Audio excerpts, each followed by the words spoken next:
D'importants dépôts de gypse se sont formés il y a plus de 100 millions d'années par la précipitation du sel de l'eau des lagunes marines.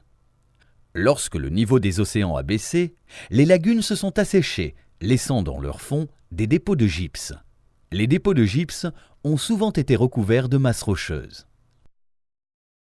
Le matériau, bien sûr, se dépose sous forme de strates. C'est un dépôt sédimentaire qui s'est effectué il y a une quarantaine de millions d'années. Et aujourd'hui, on vient exploiter maintenant ce que la nature a déposé.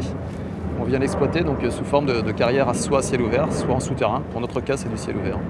Les méthodes d'exploitation, dans un premier temps, il faut être capable de reconnaître son gisement. À partir du moment où on l'a reconnu par sondage, on va anticiper les épaisseurs de stériles à découvrir. On va y mettre les moyens pour découvrir ce stérile.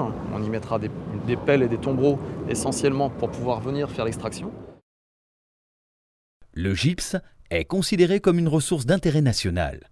Mais si les réserves sont centenaires, son extraction est difficile. 70% des carrières françaises de gypse se trouvent en Île-de-France et les sites potentiels sont souvent urbanisés. L'exploitation à ciel ouvert est à privilégier car elle permet l'optimisation de la matière et la pérennité du terrain.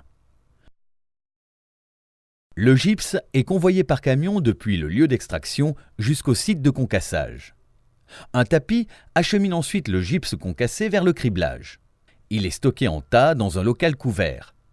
Les différentes couches de gypse sont mélangées à l'aide d'une machine combinant plusieurs râteaux. Le gypse repart ensuite sur un tapis en direction du four où il est placé dans un moulin. Une vis sans fin broie et écrase le gypse qui est cuit à 150 degrés.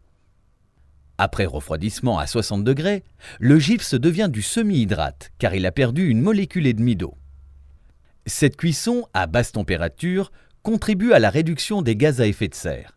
Les industries du plâtre limitent ainsi les rejets de CO2 dans l'atmosphère.